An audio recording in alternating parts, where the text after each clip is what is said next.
सोच विचार मीडिया, सोच आपकी, नजरें हमारी।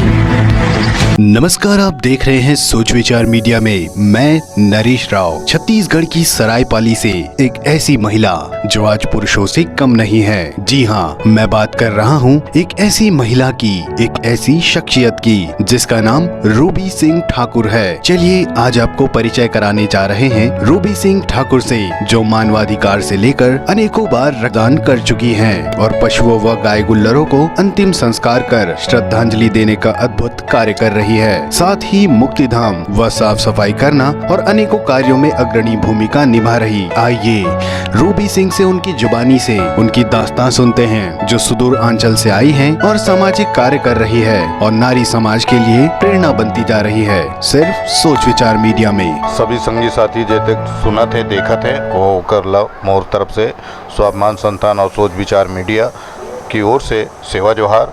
जय छत्तीसगढ़ कहत मैं आगे बात ला बढ़ाता हूँ। आज मोर बीच ऐसे महासमुंद जिला के जो कहते हैं कि नारी का, ये मैंने पहले भी कहा है कि यदि वो सृष्टि की निर्माता भी है तो सृष्टि को संरक्षण कैसा करना चाहिए, जिसे मैं बार बार कहता हूं कि सृष्टि का जन्म देने वाली और सृष्टि का संरक्षण पर और उनका मान सम्मान कैसा होना चाहिए, इस विधा पर वो निरंतर काम कर रही हैं, जिनका नाम है रूबी ठाकुर और ये सरायपाली की रहने वाली हैं। आज वो शख्सियत से आप लोगों को रूबरू कराने जा रहा हूँ। वृद्धाएँ जिसे कोई पालना पोषण अपने पास नहीं रखना चाहते हैं, उन वृद्धाओं के लिए कार्य करना, उन बालिकों जिनके माँ बाप छोड़ दिए हैं उनको उनका घर द्वार दे आना, ऐसे अनेक उसकी दास्तान है, अनेक कथाएं हैं। अब मैं ऐसी नारियों से आपको परिचय प्रतिदिन करा रहा हूं। आज उसी कड़ी में यहाँ रूबी ठाकुर हैं, हम उन्हीं से सुनते हैं और बिल्कुल बड़ा आपको लगेगा कि हमारे छत्तीसगढ़ में ऐसी भी नारी शक्ति हैं जो पुरुष के कदम से कदम मिलाकर उनसे आगे चल रही हैं। रात हो दिन हो ऐसी मिसाल पेश कर रही है रूबी ठाकुर। नमस्कार, मैं रूबी सिंह ठाकुर, मानवाधिकार में आज डिस्ट्रिक्ट सेक्रेटरी हूँ। मेरा ये संदेश है और सबसे पहले तो मैं आभार व्यक्त करती हूँ सोच विचार मीडिया को, और बहुत अच्छा लगा मुझे यहाँ आके। इस मीडिया के माध्यम से मैं एक मैसेज देना चाहती हूँ कि लड़की जो होती है कहीं कमज़ोर नहीं होती है। यदि वो 18 वर्ष अपने माता पिता को भोजन करा सकती है तो कांधे में ले जाने का भी ताकत उसके अंदर उस पर वाले ने दी है। ईश्वर के बाद अगर ज़िंदगी देने की किसी में साहस है तो वो नारी है, जो मौत के गोद में रह के ज़िंदगी देने की ताकत रखती है। और वही नारी जब समाज सेवा करती है तो पुरुष वर्ग को काफ़ी ज़्यादा उनका स्वाभिमान ठेस पहुंचता है। लेकिन मैं यह बोलती हूँ कि उसका अवहेलना मत करो, उसका साथ दो। और इसके माध्यम से मैं एक बात बोलना चाहती हूँ कि सामाजिक कार्यकर्ता जो होती हैं उसके लिए समाज का हर हिस्सा उसका घर होता है, और भले वो समाज के लोग उसे अपने घर का हिस्सा माने ना माने, लेकिन समाज का हर हिस्सा उसके लिए घर होता है। उसके लिए रात दिन किसी भी समय उपस्थित रहती है। तो मैं यही चाहूँगी कि अपने लिए तो कोई भी जीता है, कोई भी जी लेता है, लेकिन अगर आप दूसरे के लिए जियो तो ही इंसान है। मेरे नियम, मेरे धर्म, मेरे कर्म में सबसे प्रथम है मानवता। जिसके अंदर इंसानियत नहीं वो किसी काम का नहीं है। इसलिए मैं सबसे पहले एक ही जाति को जानती हूँ, इंसानियत। और मैं आप लोगों से ये अपील कर रही हूँ या निवेदन कर रही हूँ, आपकी बेटी यदि सामाजिक कार्य में उत्कृष्ट हो तो उसका सहयोग दे, साथ देना कि किसी चौक चौराहे पे उसकी बातों का अवहेलना करें, बल्कि उसका समर्थन करें। और इस नारी शक्ति को, क्योंकि आज तक मैंने जितना ग्रंथ पढ़ा है, सीताराम, राधे श्याम, सबसे पहले नारी को ही। तो आप नारी को कोई गिफ्ट या तोहफा नहीं दो, बस सम्मान दे दो, ये सबसे बड़ा उसके लिए उपहार है। अभी आपने अपील और कहना चाहिए कि बात को बढ़ाने के बजाय एक सूत्र में बांधने की जो कला है, वो कला के तहत उस सारी बातों को कह दी है। अब मैं ये चाहता हूँ कि मैं तो कहाँ हूँ, पर मैं चाहता हूँ कि जनता को, प्रदेश के लोग जो भी इसको देखेंगे, सोच विचार मीडिया को, जो भी सोशल मीडिया के माध्यम से वो बात को यदि अपने मुंह से कहेंगी तो ज़्यादा अच्छा कि आपने क्या क्या समाज का दायित्व अभी तक निर्वाह किया है, वो भी समाज सेवा के जो आपने कार्य कर रही उनके भी यदि नाम बता देंगे। आप बताएं कि आप सोशल वर्क में कौन कौन सा वर्क करती हैं। मैं अपने जीवन का सबसे अहम घटना आपसे शेयर करने जा रही हूँ। दरअसल मेरे भाई को एक रक्त संबंधित बीमारी थी और उसकी एक बहुत ख़ास कड़ी को मैं समझाने जा रही हूँ आप लोगों को।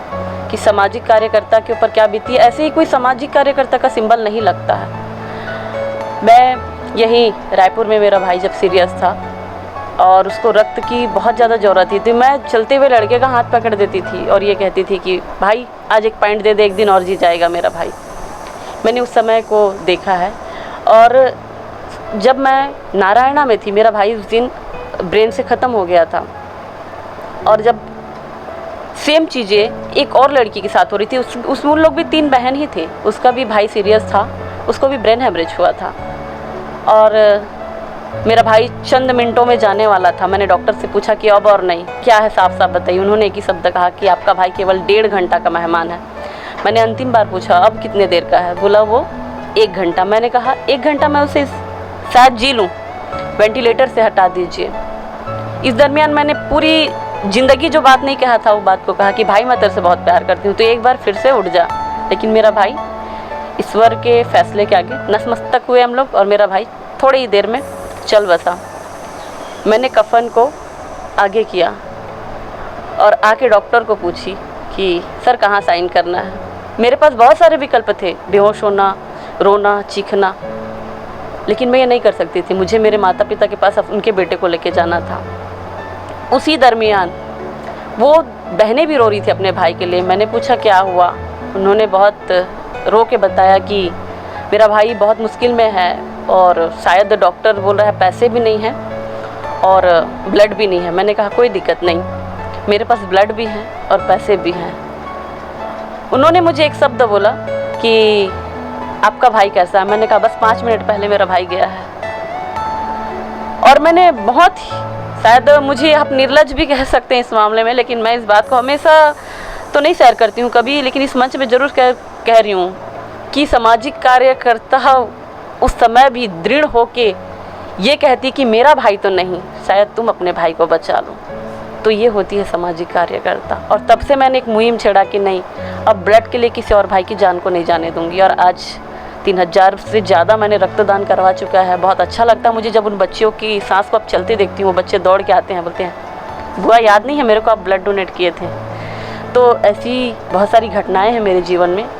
तो मुझे ऐसा लगता है कि शायद उस घड़ी में मैं इतनी मजबूत हो सकती हूँ, तो मेरे को देखे कोई एक भी और रूबी सिंह ठाकुर बन जाए, मेरे लिए प्लस पॉइंट है। मैं कल रहूँ ना रहूँ, लेकिन मेरे जैसे और रूबी हूँ, यही चाहती हूँ। बहुत प्यारी चीज़ कही है कि एक रूबी नहीं, इस तरह से जब समाज में कई रूबियाँ तैयार हो जाएंगी तो मेरा मिशन सफल होगा। आंखें डबडबाए आई, हमारी भी आई कि ऐसी दास्तानें, कितनी पीड़ा दर्द छुपा है किसी के दिल पे, ये कहना बयां करना आसान नहीं होता। फिर भी उसने बयान करी बच्ची ने। मैं उसके लिए उसकी इस हिम्मत की, इसके हौसले की दाग देता हूँ, और जिसे कहते हैं सैल्यूट करना चाहिए, वो सैल्यूट करते हुए उसका अभिवादन करता हूँ। ऐसी खबरों के लिए बने रहिए हमारे साथ सोच विचार मीडिया में। नमस्कार। सोच विचार मीडिया, सोच आपकी, नजरें हमारी।